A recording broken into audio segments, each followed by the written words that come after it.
friends.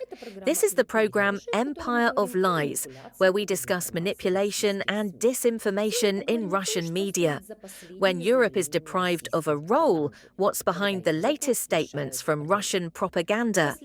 In recent days, Solovyov's talk show has been the subject of heated discussions about the 28-point plan, allegedly proposed by the Donald Trump administration for a Ukrainian settlement. Regardless of how authentic this content is and how closely it corresponds to the actual diplomatic movements in Washington, the reaction of Russian political commentators reveals something far more important. Moscow is critically interested in convincing its audience, both domestically and internationally, that Europe is excluded from the process and that Ukraine is deprived of agency. This is precisely the core of the rhetoric in Solovyov's final broadcast. 1. Europe as a superfluous player. The key narrative line is the assertion that European governments are hysterical because the plan being discussed by the US and Russia allegedly excludes Brussels and other European capitals.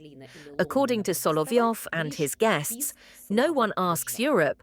Washington and Moscow decide everything directly. Any attempts by Paris, Berlin, or London to protest are merely the whimpering of weak powers. This image serves not so much foreign propaganda as domestic. It is meant to demonstrate to Russian viewers that Europe has lost its influence and that the new security architecture is supposedly a duet between the US and Russia. For European readers, something else is important here. Russian rhetoric is built on the fantasy of a world where Europe is not an independent center of decision-making. This is not an analytical assessment, but a political myth. And it has already become an element of the Kremlin's information strategy. Oh, of course, it's funny to watch this hysteria unfold. It's genuinely funny. I always want to remind them of Comrade Stalin's phrase, "How many divisions does this Vatican have?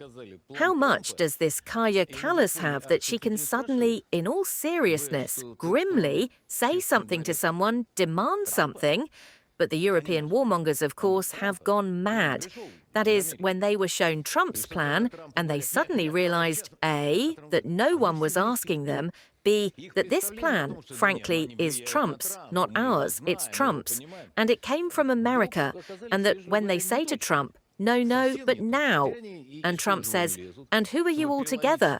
And their idea that no, but they influence Trump, we know him, we understand him, suddenly turned out to be, to put it politely, inaccurate, completely inaccurate. Now they're bending over backwards to reverse the situation, calling Trump, setting up meetings, calling the current plan a Russian ultimatum, while even their contacts in the US say, "No, it's the Russians." After which Ruby comes out and says, "Don't misquote me, this is our plan, not the Russians." Macron shouts, "No, no way, I won't part with my assets." The British say, "Are you kidding me? We've already drawn up a plan for where our troops will be stationed." 2. Ukraine as an object, not a subject. The second overarching idea is the deprivation of Ukraine's political agency. Solovyov quotes Trump's statements at length, saying that Zelensky must accept the plan or else keep fighting, and then immediately expands on them to the thesis that Ukraine has no trump cards, no future, no elite, and that any deal will be forced upon it. At the same time, the program weaves in narratives of alleged mass corruption, golden toilets, a political crisis, and the collapse of the Ukrainian leadership. This is intended to create the impression that Ukraine is incapable of negotiating and has no say. In other words, the propaganda constructs an image in which Ukraine is incapable of making independent decisions. Its leadership is a criminal group. Therefore, the US and Russia have the right to make any decisions for it. This again demonstrates the strategic goal of the rhetoric, to normalize the idea of negotiations over the heads of the Ukrainians, which fundamentally contradicts the European understanding of sovereignty and international law. 3. Russia's victory as inevitable. A significant portion of the broadcast is devoted to describing Russia's military successes, liberated villages, breakthroughs on the front. These episodes serve not to analyze the situation, but to justify a political line.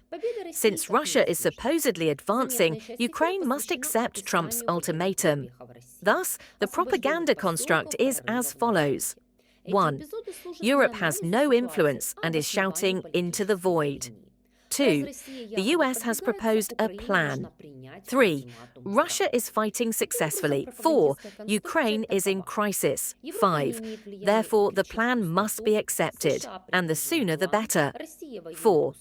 What is really important for Europe to understand Solovyov's rhetoric is not about diplomacy. It is an attempt to present international relations as a competition of forces, where right is determined by military might and the amount of territory that can be held. In this model, there is no place for international law, there is no place for the role of the European Union as a political actor, there is no place for Ukraine's sovereign choice. There is no place for the idea of security as a multilateral process. This is the antithesis of the European approach. It's no coincidence that the entire program is built on an attempt to ridicule or belittle the role of European institutions. But most importantly, it's clear from Russian rhetoric that Moscow perceives any real diplomatic process only as a tool for consolidating territorial gains. All the talk about plans, guarantees, and peace is not a discussion of Ukraine's future, but a struggle to legitimize the conditions Russia has already created by force.